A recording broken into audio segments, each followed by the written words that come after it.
Olá, meus irmãos, a paz e a graça de Jesus seja com todos. Irmãos, precisamos aí conversar, né? Falar algo sério. Quero trazer uma mensagem, né? Para a igreja, para todos nós, tá bom? No momento que estamos aí enfrentando, passando. E peço que você atente para o que vai ser dito aqui e permita que isso vá até o teu coração, porque é de suma importância para nós que somos igreja, tá bom? Primeiramente, irmãos, eu particularmente eu tô triste como brasileiro, né?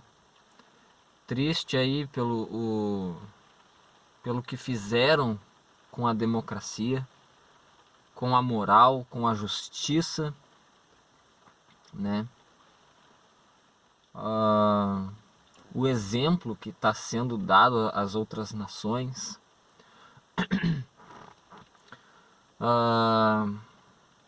Aproveitando, vamos aproveitar, né? O quanto der aí, esse período de liberdade ainda que temos. Porque se já é difícil na plataforma aqui falar determinadas coisas, tem que ser tudo minucioso. As palavras têm que ser bem postas, escolhidas. Quanto mais no regime aí de esquerda, né? Então, como brasileiro, realmente eu tô triste. Estamos revoltados, né? Como alguém que ama a pátria, né? E que estava vendo tudo acontecendo aí, as coisas se encaixando bem, né? Em meio a pandemia, guerra lá fora, a nossa economia aí tá engatinhando, né? Ou seja, estávamos indo bem, até que uma pessoa condenada, né? Onde o seu lugar deveria ser na prisão, agora estará à frente de uma nação, né? Calvino já falou que quando Deus quer punir um povo, Deus lhe dá governantes ímpios, né? Lhe dá maus governantes. Só que, irmãos, o assunto aqui é para a igreja, entre nós. Como brasileiro estamos tristes? Estou triste, sim. Mas como igreja de Jesus, como igreja de Cristo, veja bem, atente para as minhas palavras. Como igreja de Cristo, eu tô alegre, esperançoso, o coração está jubiloso. E não são apenas palavras da boca para fora. Estou mesmo. O verdadeiro cristão que conhece as promessas de seu Senhor, que conhece a Bíblia, porque aí estamos atravessando por uma geração que não tem respeito algum pela palavra de Deus, nunca sequer folharam uma folha da Bíblia para ler e saem aí tornando Deus refém, né, de suas convicções, querendo dar a Deus, né, uma postura, uma conduta, sendo que Deus tem a própria dele. uma vez que você molda um Deus de acordo com a sua vontade, você está se colocando no lugar de Deus. Isso é ridículo. Mas por que como igreja estamos esperançosos? Estou esperançoso e vocês devem ficar esperançosos. Irmãos, eu não vou ficar aqui, nem nesse vídeo, nem nos próximos, dando falsas esperanças para vocês, falsas expectativas. Não. Isso não é coisa de crente, não é coisa de cristão. Temos que ser verdadeiros e pé no chão. E os pés no chão. Só que os nossos olhos estão no céu. E o que Jesus falou aos apóstolos, aos seus ouvintes, no sermão escatológico de Mateus 24, Mateus 25? Ele falou que quando todos os sinais do tempo que apontam para o tempo do fim estiverem acontecendo, quando vocês estiverem vendo tudo isso, alegrem-se. Não fiquem com medo, alegrem-se. Que seus corações fiquem alegres, esperançosos. Sabe por quê? Porque não tardará em vir o seu Senhor. Jesus fala que quando a figueira estiver dando seus frutos, é porque todos daquela época sabiam que quando estivesse dando seus frutos é porque o verão estava próximo. Os frutos são sinais e o verão é a volta de Cristo.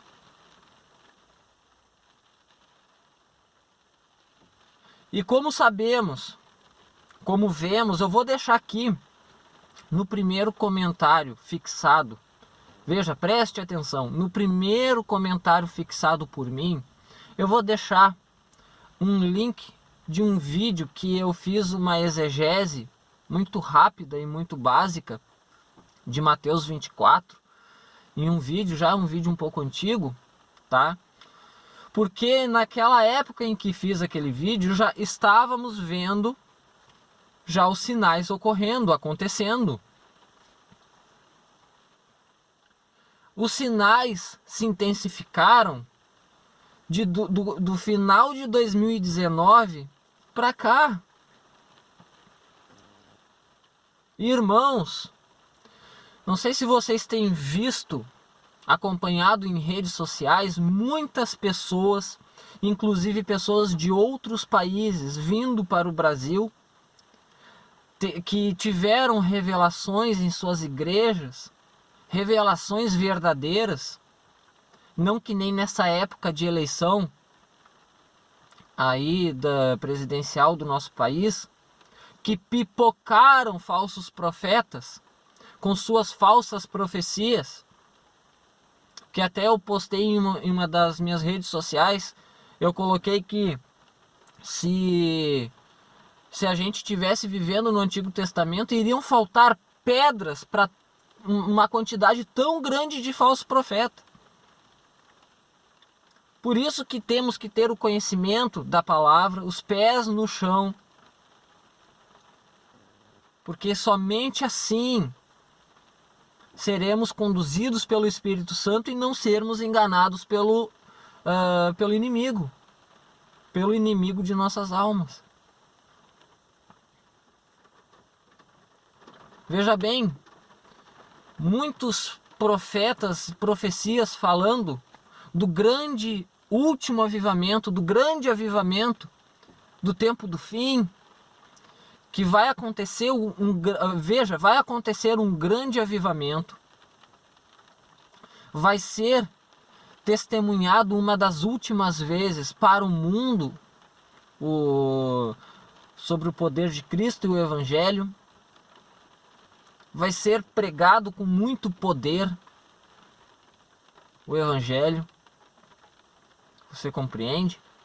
Este último grande avivamento, um dos últimos, perdão, avivamento da igreja, a parte da igreja que está morna vai avivar. e vai haver um grande despertamento, porque ao mesmo tempo que há o grande avivamento da Igreja de Cristo, uma parte que estava adormecida, de outro lado vai haver um grande despertamento. Despertamento geral de pessoas para se converterem-se a Cristo. Então virá o fim. Então virá o arrebatamento da igreja, depois disso a tribulação e a volta de Jesus. E nós estamos vivendo nessa época, irmãos. Nós estamos vivendo essa realidade. Veja, por que isso é um dos grandes sinais?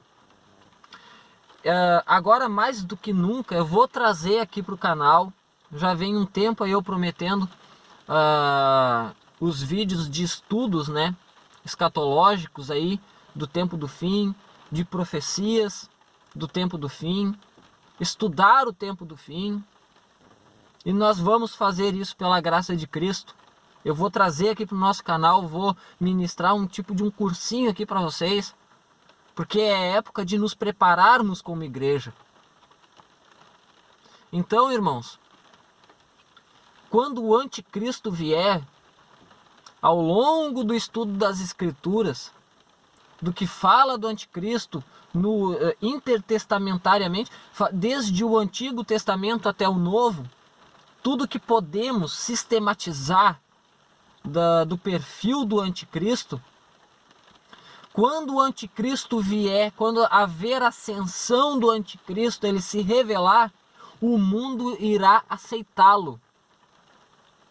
E veja, a Bíblia deixa muito claro que ele vai ser um líder político e religioso que vai trazer até a mente das pessoas, ou melhor dizendo, vai conduzir a mente das pessoas a aceitarem a ideia de uma realidade sem Deus. Ele vai colocar isso na mente das pessoas. Ele vai deixar tudo de lado referente a Deus e as coisas de Deus. Ele vai trazer uma ideia de um mundo melhor sem Deus. Ele vai vir com discursos que vão ser amplamente aceitos, mas que no fundo não, que na verdade moralmente são pútridos. Você consegue idealizar que cenário é que o anticristo vai vir? Como que uma questão de ideologias morais sendo podres, veja, uma moral, na realidade imoral, né? Uma imoral podre, tudo de mal, sendo aceita pelo povo. Por que o povo vai aceitar uma moral apodrecida, corrompida, distorcida? Eu e você já não estamos testemunhando isso nos dias de hoje? Ideologia de gênero, legalização de droga, de aborto, tirando a possibilidade do cidadão se defender, pregando contra os valores da família, da moral, dos bons costumes e bíblicos, trazendo uma ideia que você tem que ser feliz não importa como, não há regras, a regra é que não há regras. É num contexto assim que o anticristo vai aparecer, gente. É num contexto assim. E qual ideologia hoje prega todo tipo, toda sorte de imoralidade, todo um tipo de moral distorcida, corrompida, fétida, pútrida? Que tipo de ideologia traz todos esses valores distorcidos? A ideologia esquerdista, progressista, comunista. Acordem, irmãos. É nesta realidade, é neste tipo de contexto que o anticristo vai ascender. Estão estendendo um tapete vermelho para recepcionar o anticristo. Vocês não estão prestando atenção? Igreja de Jesus, acordem! É hora de acordar, irmãos. É hora de acordar. E se vier algum ímpio aqui nos comentários, não vou responder. Essa mensagem aqui é para crente, é para cristão, não é para ímpio. O anticristo vai vir com um discurso completamente distorcido, moralmente inaceitável. Mas o povo, o mundo vai abraçar ele como sendo um grande salvador. Sendo que muitos, quase todos, vão proclamá-lo como o Messias, como o Salvador da humanidade. Sendo que até determinado ponto da grande tribulação, os judeus irão aceitá-lo como Messias, até que ele quebre o acordo. Quando ele se posicionar como Deus, ele reivindicar adoração para ele, aí o povo judeu vai se afastar disso. E se você não sabe disso, acompanhe aqui o nosso canal, que nós vamos trazer num formato de videoaulas, de um curso escatológico, para que você entenda o passo a passo de como nós devemos estar preparados para este contexto.